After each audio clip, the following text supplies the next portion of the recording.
yoti kwabwera COVID-19 wina akumatero nkukamba kwake kunjako kuti maiko ngati India komanso ngakhale pa South Africa pompa pamachitika zachilendo zina mwina sitikudziwa kuti ngati unduna ophunzitsa anthu zosiyanasiyana ndi uthenga wanji umene mungapereke kunzika za dziko lino. Choyamba ndimafuna ndiapase moni Amalawi kuna kulikonse kumene mukutimva ife ngati boma amene munatilemba ntchito kuti tikutumikireni tikunena kuti inde nzoona zimene zikuyankhulidwa kuti kunjaku matenda a COVID-19 ayambaso kuvuta mwakatiti. Tikumbukira poyamba titakhala ndi first wave panazazizira ndithu anthu kutayirira ngati mmene tikuonera pano. Anthu ndithu atayirira mukumayenda mtawuni mamizimu peza anthu maski ayiwaraso kuvala. Tikufika mu January tinamba kuona moto wa chilendo. Tinaruza mioyo ya anthu okondedwa ambiri kuno ku Malawi. Muzipatala mwathu munalibe malo. Ma oxygen amavuta kupezeka. Masilinda amavuta tikudziwa ndife ambiri. Ndi zipatala zathu capacity ndipo vutirapo matenda tatitengesa mmene zinalili paja mu January kuti tingapange hando. Koma ndimafuna kunena isi. Anthu tikufuna timvesese vuto ili kuti amene tikumva kuti wabwera akumamveka kumaiko ngati India, akumamveka kumaiko ngati Bangladesh, ndi maiko ngati Brazil, akuti ndiopsa kwambiri. Amalawi ndithu kumamiziko, mataunimu ndikufuna mndimvesese akuti ndiopsa. Tawi ija tinkangoona akuluakulu oka pano kuti ameneyo akumagwesa ndi ana omwe. Ameneyo wabwerayo akumanena kuti COVID yabwera imeneyo akuti third wave. Oro kungoyenda munthu mumangopeza kuti munthu wagwa. Anthu kumamwalira miyanda. Ndeni mafuna ndipempe chinthu chimodzi kwa Malawi. Mukawamva kuti nkondo ikuyamba adani anu akubwera pang'ono zimafunika kukonzekera mokwanira. Nthawi imeneyi ndiyoti tikonzekere ngati Amalawi tionesese kuti zida zonse zimene tingagwirise kulimbana ndi COVID-19 zikale zili pafupi. Tinauzidwa kale, boma linatipasa zida. Choyamba boma linatiuza kuti tiyeni tizivala mamasiki. Ife tikamavala masiki sikuti tikungovara kuti ndife anthu amantha. Koma tikuvala masiki kuti tiziteteze, titetezeso abale athu amene tinawo pafupi. Chimenechi ndi chikondi. Number 2, tiyeni Amalawi okondedwa anzanga tisate ndondomeko yoti tisamakale pafupi tizitalikirana. Andi ndondomeko tinanena kuti tizisamba pafupi ndi sopo kapena kumaonesesa kuti tigulisa sanitizer mmanja mwathu tisasiye. Poposapo vaccine imene inabwera ndi njira imodzi imene ngatingakulupirike tonse tilandire katemera titana ndi nkondo ya COVID-19. So izi ndikufuna ndiapempha Malawi amene inu mwakamukunyozera amene simunalandire katemera. Tamangani mupite kuzipatala za boma kapena za chamu mukalandire katemera. Chifukwa matenda amene akubwera ndiopsa. COVID imene ikubwera sitizaona mtengo oti tigwire. Nde ife ngati boma poti ntchito yathu ndiyokuphunzitsani Amalawi kukuchenjezani ine ngati nduna yanu yokuphunzitsani zosiyana ndikuti tiyeni tigwirane manja tikonzekere nkondo imene ikubwerayi. Ngati dziko taonesa kuti tindi chidwi ndipo tindi kutekera kogonjetsa COVID-19. Ma cases akuoneka bakusika. Koma tamva kwa abale athu ku South Africa kuti tima cases tamba kupanga rise. Nde olemekezeka mwina tili pankhani yomwe yo nyamula zida. Yes. Ndi kumaziteteza ngati kusamba mmanja kumakhala motalikirana. Tikumaona kuti mwina pena ndi pena pakumakhala ndithu magulu ena ndi ena amathopereka mamaski kutaonanso kumipira anthu amatholowa pang'ono kumavala mamaski. Ndiye pano tili munyengo yoti azathu achisilamu akhali akukondwerera nkhani imene ya Idi. Mwina malangizo anu ku abale athu amenewa mu nthawi imeneyi angakhale otani? Choyamba ndikufuna ndafunire zabwino zonse abale athu achisilamu. ife timakonda ndipo ife ngati boma timalemekeza zipembedzo zonse muno Malawi. That's why timayesesa kuti panyengo ngati imeneyi abale athu tiapase mpata kuti kukale holiday because we respect zipembedzo. Koma ndikufuna ndipempe ndikudziwa kuti nthawi ya zisangalalo anthu amakhala magulu kumasangalala, ndikuti abale anga tiye tisangalale, koma tiye tionesese kuti ndondomeko za COVID-19 tikuzipanga folo, tiye tionesese kuti mamaski tikuvala, tiye tionesese kuti njira zonse zija zinayankhulidwa tizipange folo. Ndipo pamene tikusangalala limodzi tiye tilimbikisane kuti ngati wina sanapite kukabaisa katemera apite akabaise katemera. Tikuwapempha akuluakulu ampingo kuti nthawi imeneyi ikalenso nthawi imodzi imene angagwiritse ntchito kuwalimbikisa anthu ampingo, anthu achisilamu kuti takapitani mukabaise katemera, chifukwa ngati titane ndi nkhondo imene ikubwerayi COVID tili nayo tikuyenera kuti tionesese kuti tisate ndondomeko. Ndipo vaccine ndi njira imodzi imene yaonetsa dziko lonse lapansi kuti kuyambira kalekale matenda ambiri tinalimbana nawo ndipo tinagwetsa chifukwa cha vaccine. Nde ineyo ndiyafunira zabwino abale athu achisilamu, koma tiapemphe kuti aonesese kuti pamene tikupanga celebrate tisate ma measures amene angatiteteze ku matenda a COVID-19. Ena nkumati mwina aife dabaitsa kale, mwina akufunika kuti apiteso liti. Izi boma linalengeza kuti anthu ambiri anayenera kuti akabaiseso mu memono angapo, nde boma linalengeza kuti tiyamba mu Juni momwemo. Nde ndikufuna ndiapemphe anthu kuti tionesese kuti masiku amene anatipasa tingochita observe kuti kuonjezerapo kapena mwezi kufika mchuni likati tiro, and tionesese kuti titamangire tikatenge, chifukwa poti tikale ndi chikhulupiriro chonse kuti ifeyo tavala bulletproof mokwanira, tikuyenera tionesese kuti tipange onse ma vaccine awiri. Honourable Minister, maybe briefly in English, we understand that there is a third wave, a new variant, and in most cases we are hearing the countries like India and other countries. Maybe what message do you give to Malawians on this? Yeah, what I would like to say to my fellow citizens is that, look, we have a nation to protect and we have the people to protect. As your government, we are your servants. That's why we keep coming every time and again to emphasize the same message that we have to be safe and we have to rise in unison to fight against COVID-19. COVID-19 is our enemy amidst us. We thank you so much, Malawians, that we have fought, and right now we can see that cases have gone down. But this is not time for us to relax, because the vaccine is still the virus is still amidst us. And as I speak, we have had cases like last month. We all heard about the case that was at Salima Sugar. All those cases are being closely monitored, and the government is doing everything to ensure that there is no spread. We also have had cases the last 2 weeks at Shayona Cement, and these are people of Indian national. And the variant we are talking about, which is in India and the Southeast Asia, countries like Bangladesh, it's even more dangerous. You know, previously we were saying mostly children were being spared, but this time around no one is spared. So people should know that this is more dangerous. We have seen cases where a person is just walking and will just fall down from nowhere. No warning, you just see somebody dying like that. So I would like to tell our fellow citizens to say it's time for us to prepare. The war is coming. Let us not relax.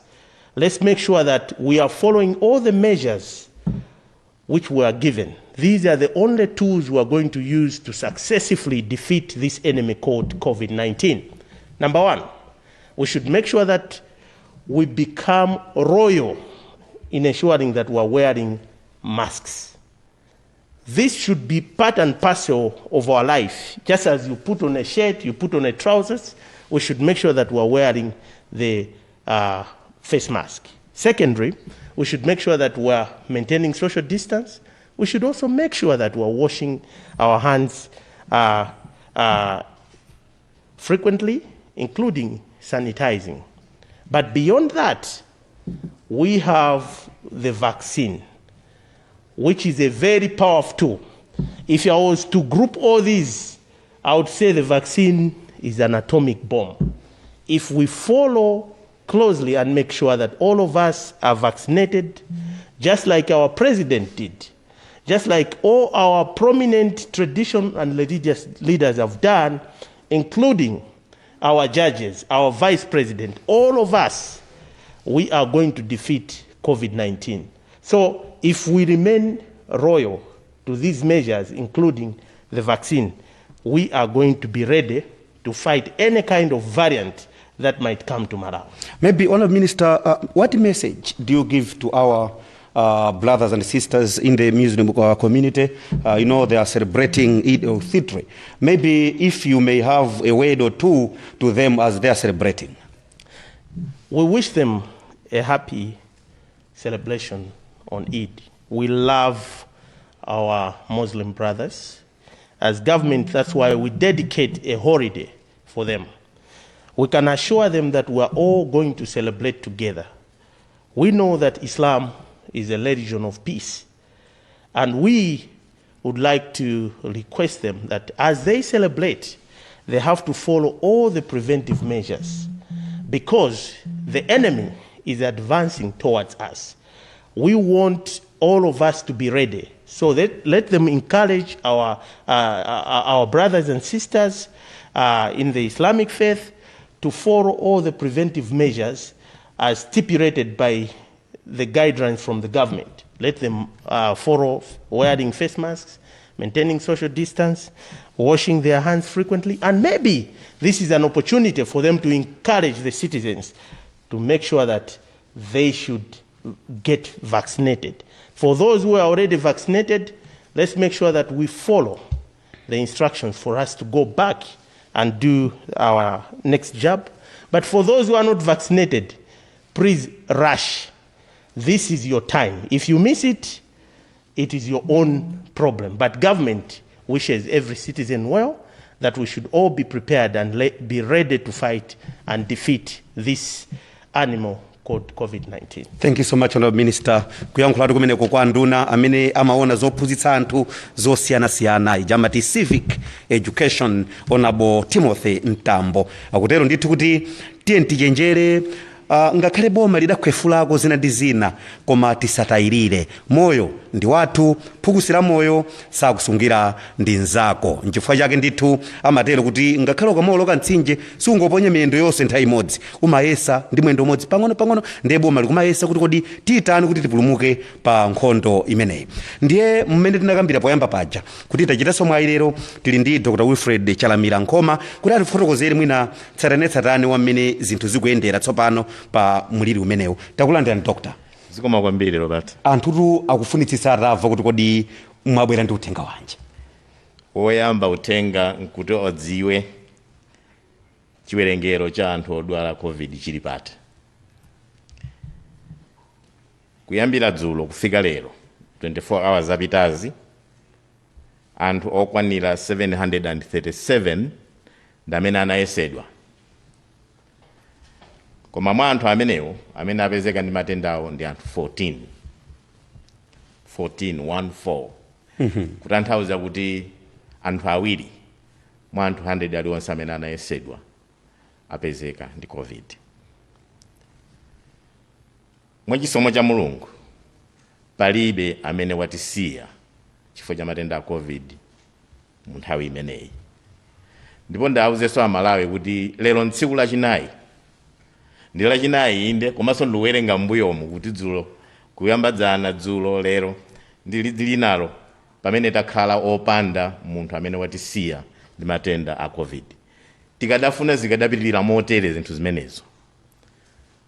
kumbuyo kwapo padali anthu odwala 9 penapo atatu lero 14 koma masiku amenewa palibe amene watisiya ndi matenda amenewa. Koma ndinene kuti anthu 14 aja ndati apezeka nawowa ali kuti pofuna kuthera ndemanga zimene amanena nduna pano. Anthu amene wapezeka ku Kasungu anatchulapo nduna za ku Shayona Cement. Anthu amenewa apezeka kuno ku Lilongwe. Anthu amenewa apezeka ku Salima nakonso anatchulapo nduna ku Salima Sugar. Anthu amenewa apezeka ku Blantyre, ku Dowa, ndipo awiri anabwera kuchoka ku India atayesedwa atafika kuno apezeka kuti ali matenda amenewa. Ndikutanthauza chani? Ndikutanthauza kuti inde manambala athu akutsika, chiwerengero chathu chikutsika, koma tili nacho chiopsezo pena ndi pena chimene chiyena kutipatsa ife mtima wopitiriza kuchita bwino zimene tinagwirizana. Pamene tafika pamenepa tikutanthauza kuti taona anthu 34,200 odwala matenda wa mdziko muno chiyambire. 34,200 ndipo 1,153 anatisiya. Kutanthauza kuti mwa anthu aliwonse 100 amene anadwala anthu 3 anatisiya. Nchomvetsa chisoni chimenechi.